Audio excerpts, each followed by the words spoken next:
¿Qué tal? ¿Cómo les va? Aquí estamos en otro encuentro en torno a este tema de Dios. ¿Quién es Él? Porque nadie ama lo que no conoce. Es muy difícil para los humanos vincularnos con un desconocido. O si tenemos una idea distorsionada o torcida o borrosa, lo ideal para armar un vínculo es conocer al ser con el cual nos vamos a vincular. Esto es totalmente comprobable en cómo surgen los vínculos en la familia. Para que ocurra el amor y luego ese amor madure en un pacto matrimonial, hace falta conocerse. Y nosotros invertimos tiempo dialogando uno con otro y invertimos tiempo físico, material, de estar uno con otro con el propósito de conocerlo. Es muy difícil amar a un desconocido. Y algo totalmente comparable nos ocurre con Dios. Si nosotros tenemos una idea difusa de Dios, cuanto más difusa sea, más dificultades vamos a tener para amarlo. Del mismo modo, hay muchas personas que en nuestro entorno no saben nada acerca de Dios. No podemos aspirar a que las personas amen a Jehová su Dios con todo su corazón, con toda su alma, con toda su mente, con todas sus fuerzas, si no lo conocen. De modo que conocer a Dios es el principio, necesitamos saber de Él. Y en estos encuentros nos hemos propuesto recorrer la persona de Dios. Y estamos hoy hablando acerca del Dios que se nos presenta de una forma muy clara en el Antiguo Testamento. Y me gustaba apoyarnos sobre la historia de Moisés, porque se trata de una historia muy conocida y de ella vamos a poder aprender mucho en cuanto a qué le pasó a Moisés en su relación con Dios. En el libro de Éxodo, en el capítulo 3, dice que apacentando Moisés las ovejas de Jetro, su suegro, sacerdote de Madián, llevó las ovejas a través del desierto y llegó hasta Horeb, monte de Dios.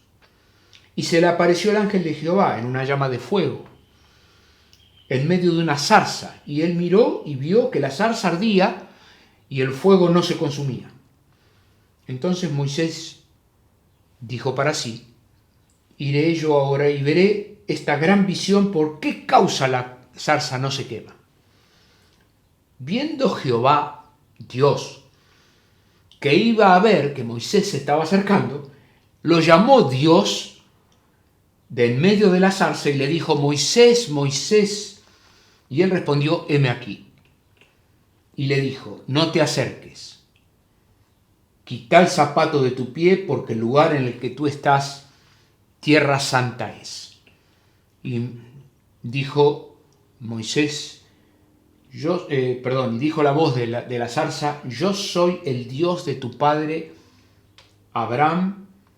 Estoy haciendo lío con la lectura, es el verso 6 que dice: y dijo: yo soy el Dios de tu padre, Dios de Abraham, Dios de Isaac y Dios de Moisés. Entonces Moisés cubrió su rostro porque tuvo miedo de mirar a Dios, porque tuvo miedo, temor de mirar a Dios. Bueno, aquí está este concepto de Dios, que en el Antiguo Testamento se lo llama Jehová. Está reiterado en todo el recorrido. Cuando el diálogo entre Moisés y Dios continúa, aparece el mandato que Dios tiene para darle de ir a sacar de Egipto al pueblo de Israel.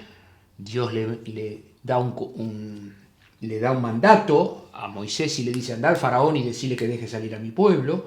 Y nos acordamos que Moisés tiene dudas, claro, tiene dudas. Es una voz, una zarza, le habla, dice: ¿cómo voy a presentarme delante del faraón? Que no me va a creer. Es lindo recordar que Moisés había sido criado en la casa del faraón y él conocía muy bien los entretelones del palacio. y también conocía perfectamente cómo analizaban y cómo pensaban los jerarcas del palacio, como diciendo, escuchame, que va a aparecer un forastero, lo van a escuchar y que va en nombre de Dios.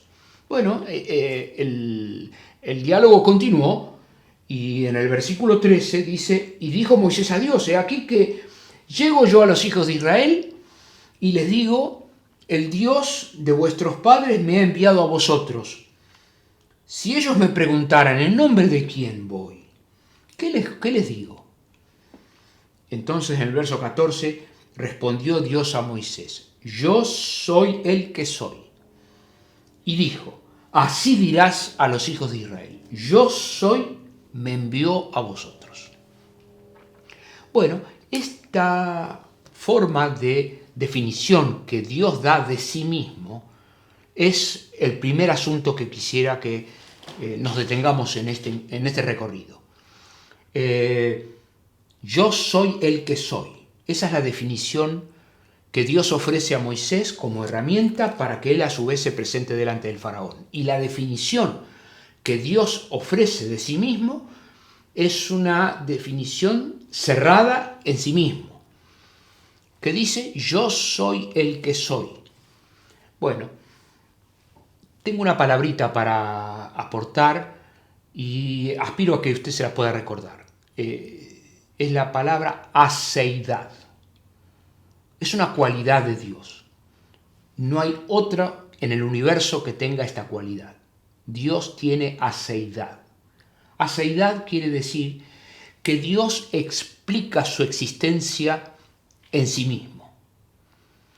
Todos los demás explicamos nuestra existencia en algún otro.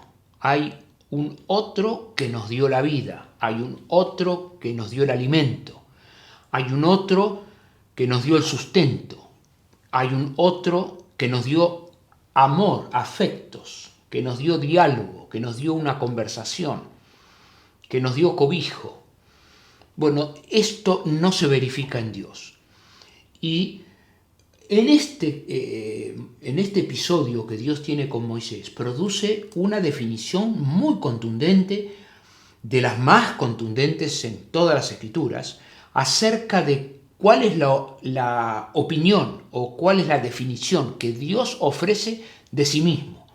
Y la definición que Dios ofreció, esto no es una opinión de Moisés, no es una opinión de Isaías, ni de Jeremías, ni de ningún salmista, que el salmista se ocupaba de decir Dios es esto, Dios es aquello, Dios es bueno, Dios es justo, Dios es misericordioso. No es el caso. No, acá estamos frente a una definición que Dios ofrece de sí mismo. Es una categorización que Dios hace de sí. Y le dice a Moisés, yo soy el que soy. Y así dirás a los hijos de Israel, yo soy, me envió a ustedes.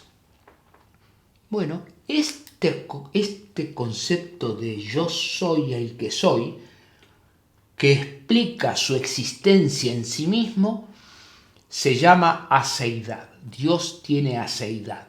Dios no depende de nadie exterior para ser. Él es en sí. Eso es aceidad. Dios explica su existencia eterna. Momentito, vamos despacio. La Biblia habla que Dios es desde el principio y por los siglos de los siglos. Y cuando en el Apocalipsis, en el primer capítulo del Apocalipsis, se refiere a la persona del Señor Jesús, el Señor Jesús dice, yo soy el alfa y la omega, el primero y el último. Esa idea de que no hay cómo ponerle fechas a Dios.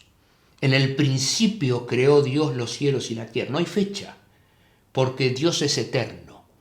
Y entonces es una línea recta que no reconoce origen alguno. Bueno, esto que trasciende nuestra cabeza y que nos hace doler la cabeza, bueno, yo le estoy haciendo doler la cabeza en este momento, es justamente el concepto de aceidad. Dios es eterno en sí. No hay ninguna otra forma de entender la eternidad de Dios si no podemos leer con tranquilidad cómo Dios se definió, en este caso frente a Moisés. Le dijo, yo soy el que soy. Y eso es suficiente. Andá y decirle al pueblo, yo soy, me manda. La aceidad supone que antes de la creación estaba Dios. Y este ser suficiente en sí mismo, que se explica en sí mismo, estuvo por todas las edades, por los siglos de los siglos.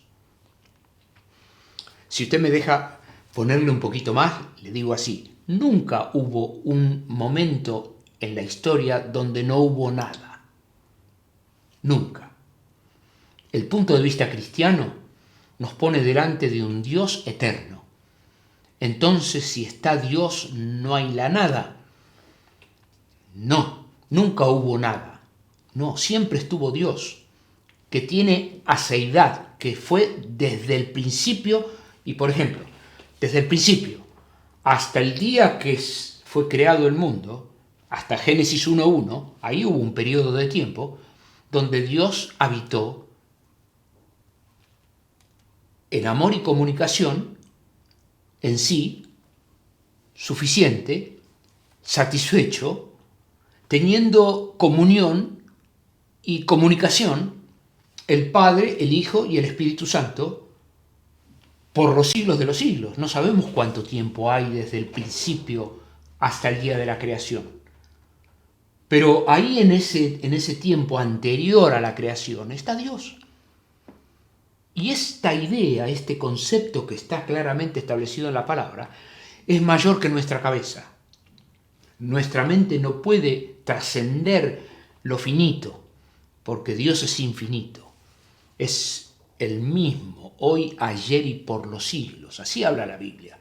Las Escrituras nos ponen delante de la inmensidad, de los tamaños majestuosos que aún hoy mantienen investigando a la ciencia, y la ciencia continúa investigando tamaños y no llega a descubrir hasta dónde llega la inmensidad del universo. Y las cifras que pone la ciencia en torno al universo son cifras que escalofrían.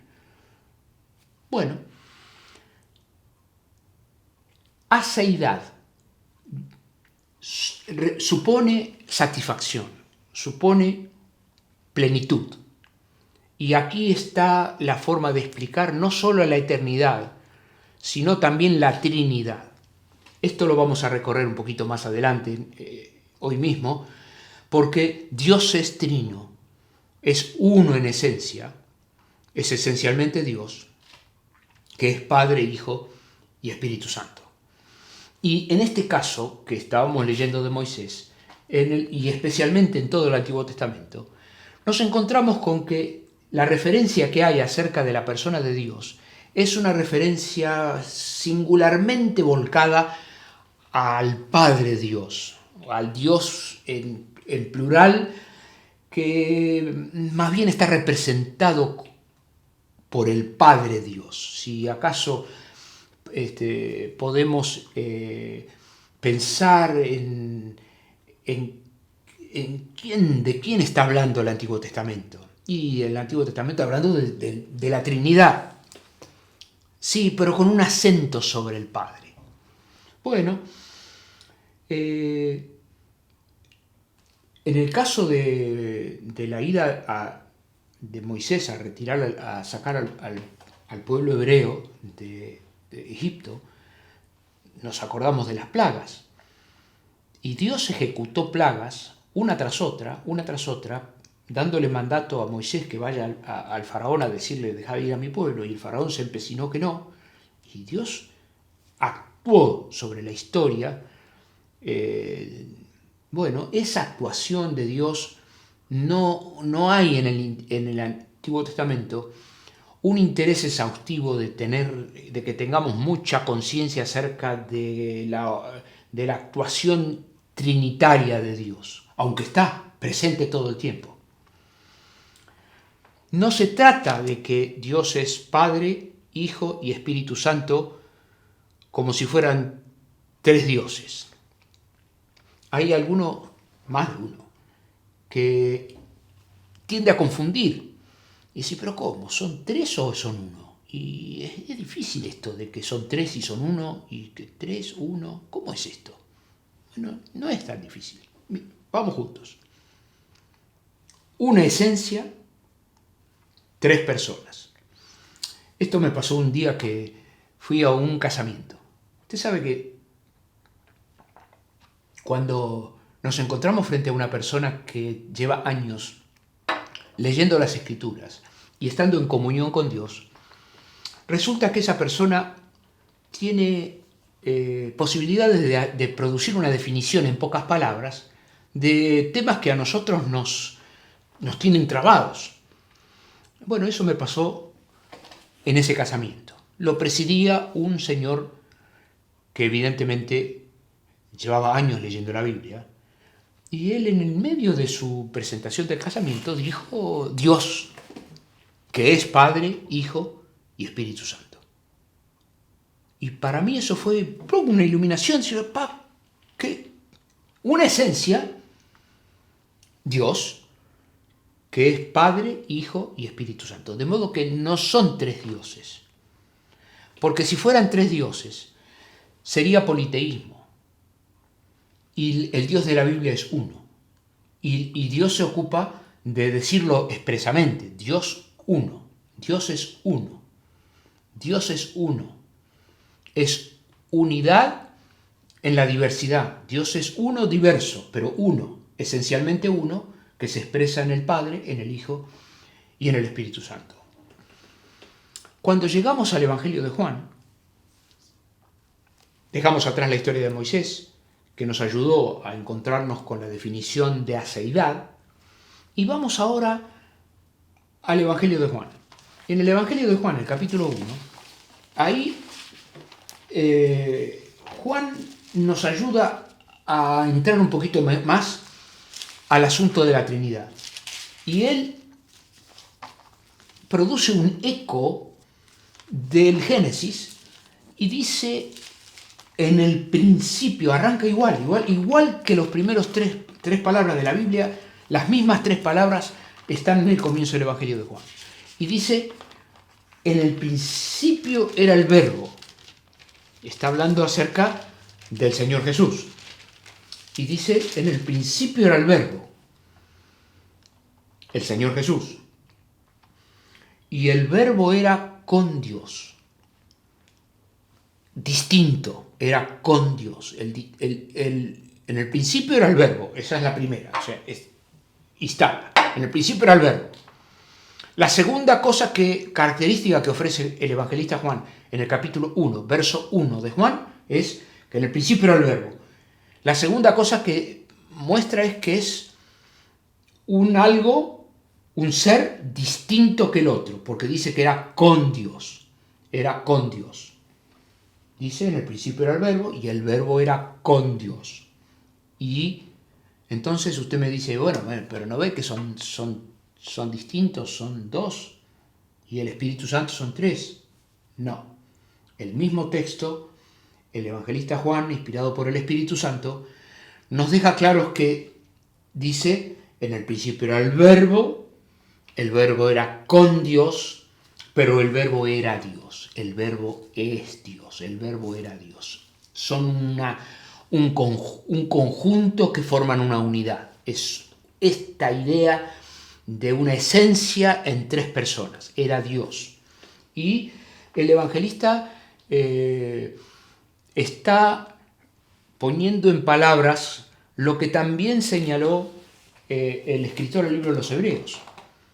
Más adelante, el libro a los Hebreos dice, Dios es igual, el verso 1, pero ahora del libro de los Hebreos, lo tengo acá. Dice, Dios, habiendo hablado muchas veces y de muchas maneras en otro tiempo a los padres por los profetas, en estos postreros días nos ha hablado por el Hijo, Dios, el Padre, nos ha hablado por el Hijo, a quien constituyó heredero de todo y por quien asimismo hizo el universo. Esto está dicho en el libro de los Hebreos, es lo mismo que dice aquí el evangelista Juan, que dice todas las cosas, versículo 3 del Evangelio de Juan, todas las cosas por el Señor Jesús fueron hechas, y sin el Señor Jesús nada de lo que ha sido hecho fue hecho. De modo que las Escrituras nos muestran que Dios es eterno, trino, que vive desde la eternidad y por los siglos de los siglos. Y este Dios que en el Antiguo Testamento habló a nuestros padres por medio de los profetas, en estos postreros días, dice Hebreos, nos habló por medio del Hijo.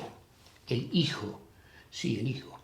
El Hijo es el anunciado a la Virgen María por el arcángel Gabriel, es el que fue predicho por Isaías cuando dijo en su día, la Virgen concebirá.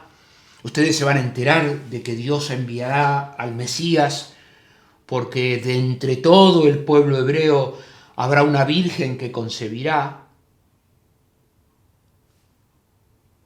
que una virgen concebirá.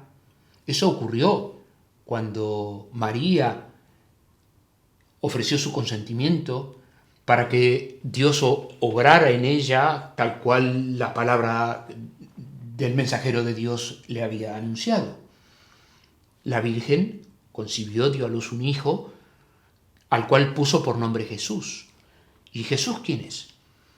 Jesús es el Hijo de Dios viviente, es el Hijo de Dios que vive, es la encarnación, la venida al tiempo y al espacio de la persona de Dios eterna, el Verbo, la acción. Y entonces aquí tenemos a Dios que es trino desde siempre y para siempre, ingresando a la historia a través de la persona de la Virgen María y el Señor Jesús, al decir del apóstol Pablo a los Colosenses, en el Señor Jesús habita corporalmente toda la plenitud de la deidad. En el Señor Jesús coincidió toda su humanidad, plenamente humano y plenamente divino a la vez. Esto es una maravilla que Dios hizo por amor a vos y por amor a mí. El Señor vino a buscar y a salvar lo que se había perdido. No vino a condenar al mundo. No, el Señor Jesús vino a que el mundo sea salvo a través de Él. Es el Señor Jesús, el Cordero de Dios. Así lo anunció Juan el Bautista, el Cordero de Dios que quita el pecado del mundo. Es el Señor Jesús que vino a producir la obra de la redención, Sí, como Moisés fue enviado a redimir al pueblo de Israel de Egipto, ahora el Señor Jesús viene a producir una obra de redención, a redimir, a sacar de la esclavitud. Sí, es una comparación perfecta, cabe perfectamente. El Señor Jesús vino a redimir. Lo hizo al precio de su propia sangre. Sangre inocente, sangre divina, sangre sin pecado, que pagó el precio de nuestras culpas, nuestras deudas delante de la santidad de Dios. Bueno, cuando el Señor Jesús estuvo en la tierra, Él también nos ayudó a entender este concepto de la Trinidad y de Dios que es satisfecho en sí mismo. El apóstol Pablo a los filipenses les dice que el Señor Jesús no tuvo por usurpación el quedarse como igual a Dios, como algo por lo cual aferrarse, sino que se despojó a sí mismo, tomando forma de siervo, haciéndose carne y sangre, y estando en la condición de hombre se humilló a sí mismo, y habiendo dejado la gloria, el Señor Jesús murió una muerte de cruz. por lo cual Dios también lo exaltó a lo sumo. Así es el relato de Filipenses 2. Cuando el Señor Jesús está en la tierra, y el relato de los evangelios nos ayudan a conocer los detalles de lo que iba pasando con el Señor Jesús mientras Él estaba en esta condición de hombre, en Él habitaba Dios y lo expresaba cada vez que el Señor hablaba. La gente se maravillaba de cómo hablaba. Claro, es Dios hablando. Y cómo el Señor Jesús reprendía demonios. Era Dios. Y cómo los demonios le pedían permiso al Señor. Cómo el Señor Jesús levantó al hijito de la viuda de Naín. O le dio una orden a la muerte para que libere a Lázaro. Cómo el Señor Jesús aquietó la tempestad. Que los discípulos decían, ¿quién es este? Que el viento y la mar le obedecen. El Hijo de Dios. Dios caminando a la tierra. El Señor mostró una, otra y otra vez que era Dios. Llegó a Betania, Lázaro muerto. Yo soy la resurrección y la vida. El que cree en mí, aunque esté muerto, vivirá. Es unas declaraciones extraordinarias que produjo el Señor Jesús. No hay quien bajo el sol haya dicho las cosas que dijo el Señor Jesús. ¿Desde dónde lo dijo?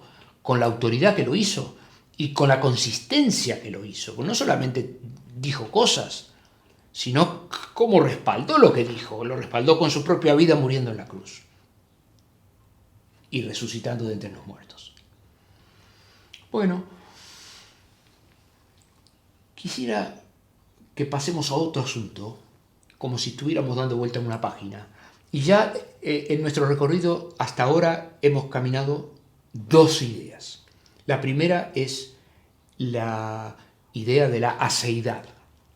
Dios explica su existencia en sí mismo. No necesita nada exterior para ser feliz, ni necesita nada exterior para ser. Dios es un eterno ser que está por la eternidad, por los siglos de los siglos. Es el único omnipotente, es el único omnisciente, es el único omnipresente. Dios.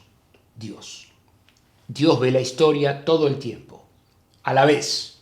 Conoce todas las cosas a la vez, como para que el Señor Jesús en el Evangelio haya llegado a decir que ni un cabello de nuestra cabeza cae al suelo sin que el Dios lo sepa.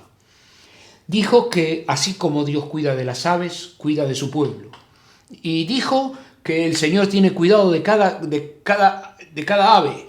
Bueno, y si alguno tiene deseos de profundizar un poquito más en este asunto, le recomiendo dos capítulos. Uno es Isaías 40. Tener una leída a Isaías 40 para tomar dimensión de lo que estamos hablando cuando hablamos de la persona de Dios. Y el otro capítulo que le recomiendo leer es Job 38, 39, cuando Dios habla con Job. Ahí hay un recorrido acerca de la aseidad de Dios, de la omnisciencia, omnipotencia, la omnipresencia de Dios, la persona de Dios. Usted ahí se encuentra con que no se trata de, en el caso de Job, es Dios mismo que habla.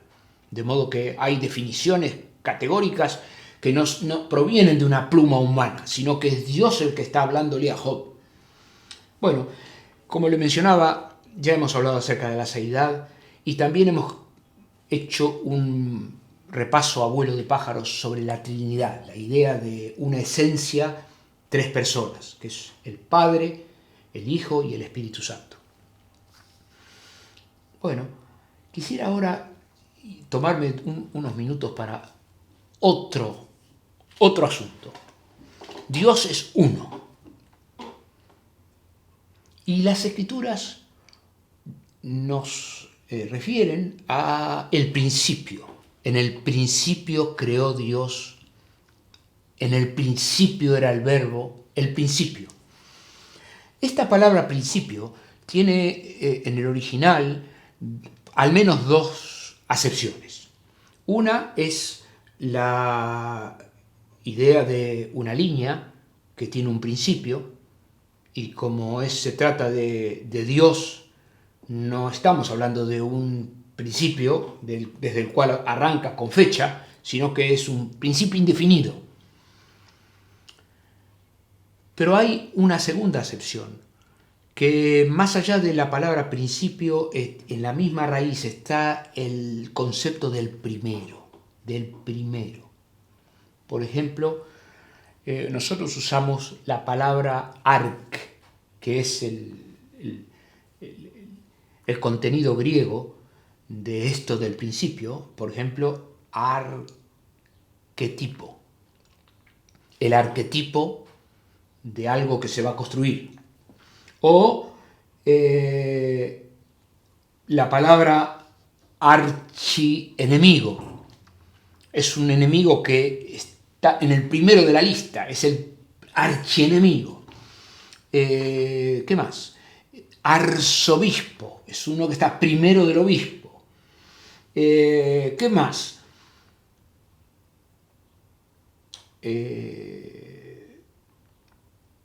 Bueno, tengo uno más, que quiero presentárselo así. Dios es uno, entonces es mono. Y acá viene una palabra que se aplica directamente a Dios, que es monarca. La arc de principio, de primero, y mono de uno. El uno primero es Dios. Monarca. Esta es la idea de la soberanía de Dios. Dios es soberano y tiene derecho a hacerlo. No se lo atribuimos nosotros la soberanía. No es que vos o yo reconocemos que Dios es soberano y entonces porque vos o yo lo reconocemos, entonces Dios es soberano. No es así. Dios es soberano aunque vos y yo no lo reconozcamos. Y aunque el mundo entero se empecine en ignorarlo, Dios continúa siendo soberano, porque Dios explica su existencia en sí mismo. Dios está ahí, aunque nadie lo reconozca, y Dios continuará estando y continuará llevando adelante sus planes, porque Dios es el creador del universo.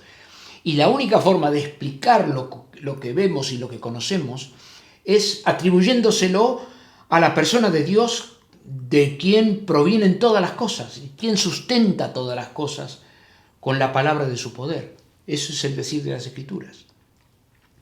De modo que aquí tenemos un concepto de monarquía que nosotros la hemos visto utilizada en la historia por los reyes, las monarquías. Y la monarquía es justamente algo distinto a la democracia.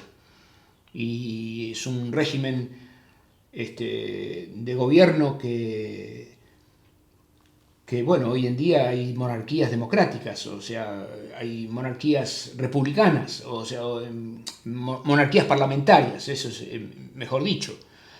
Y también hay en la historia monarquías absolutas, donde el monarca decidía aún sobre la vida y los bienes de los súbditos.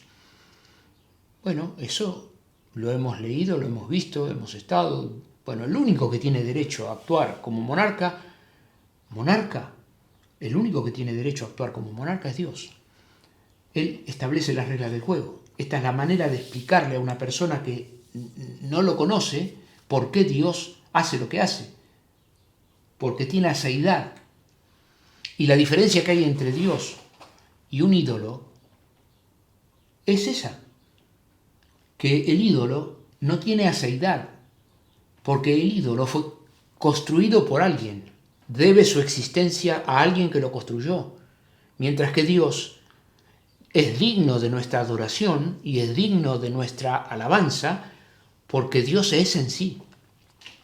Y hay algo más.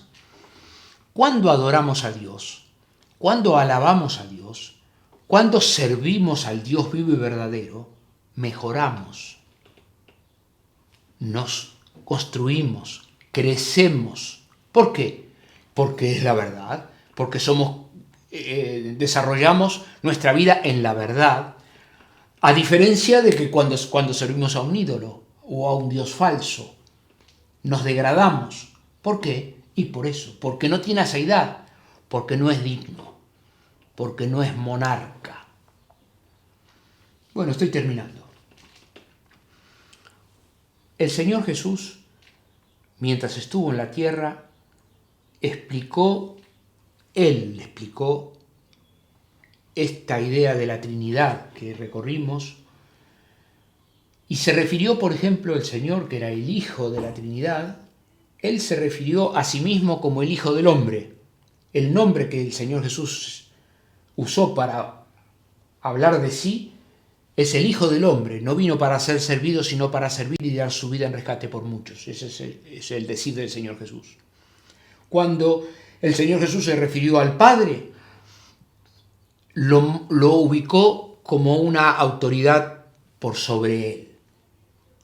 No nos olvidemos que el Señor Jesús abandonó su lugar de gloria, sus prerrogativas celestiales, para encarnarse, y estando en su condición humana, hablaba con el Padre como una autoridad sobre él. Todo lo que el Padre me pide hago, y hago lo que el Padre me pide, y yo obedezco al Padre. Y Padre, si es posible, pase de mí esta copa sin que yo la beba, pero no se haga mi voluntad, dice el Señor Jesús, que es la segunda persona de la Trinidad. No se haga mi voluntad sino la tuya. ¿La voluntad de quién? Del Padre. ¿Quién está orando? El Hijo está orando, pero es el Hijo encarnado, es el Hijo que no tuvo por usurpación ser igual a Dios, que está humanado, es el Hijo humanizado, humanado, el que está orando y está instalando al Padre como una autoridad espiritual sobre él. El Señor Jesús actuó en sujeción al Padre, sí. Y en la última cena, el Señor Jesús se ocupó de introducir a la persona del Espíritu Santo.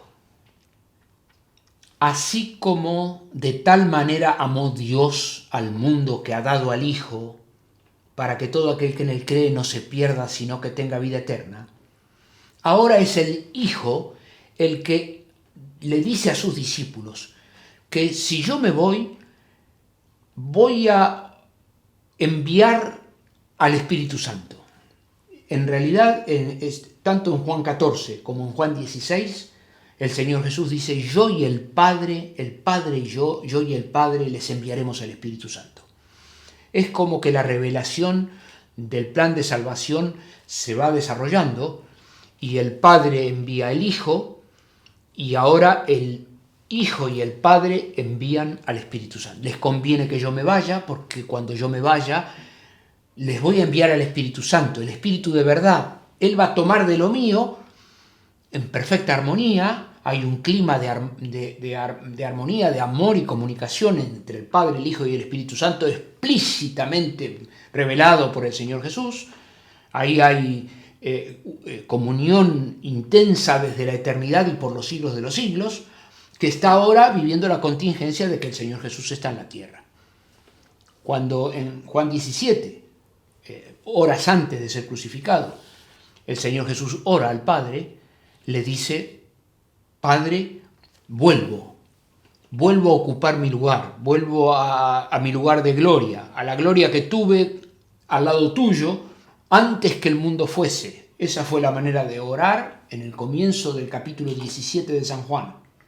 Al comienzo del capítulo, usted lo puede buscar, se va a encontrar con el Señor Jesús que está humanizado, que le dice al Padre, yo acabé la obra, ya voy a la cruz, voy a morir, una muerte sustitutoria, para pagar el precio del pecado de la humanidad delante de la santidad de Dios. El castigo de Dios va a caer sobre mí y al tercer día he de resucitar.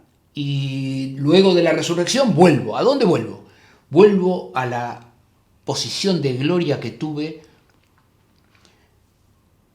al decir del apóstol Pablo en Filipenses, por lo cual Dios lo exaltó a lo sumo y le dio un nombre que es sobre todo nombre, para que en el nombre de Jesús se doble toda rodilla de los que están en el cielo, la tierra y debajo de la tierra, y toda lengua confiese que Jesús es el Señor para la gloria de Dios.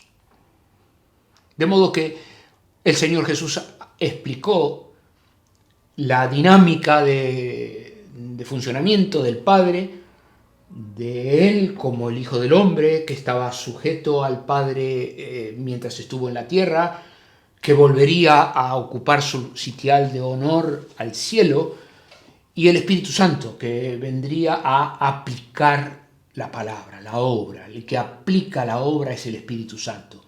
El que aplica la palabra de Dios hoy es el Espíritu Santo. El que nos redarguye de nuestro pecado es el Espíritu Santo. El que habla con nosotros es el que nos sostiene, nos ilumina, es el Espíritu Santo.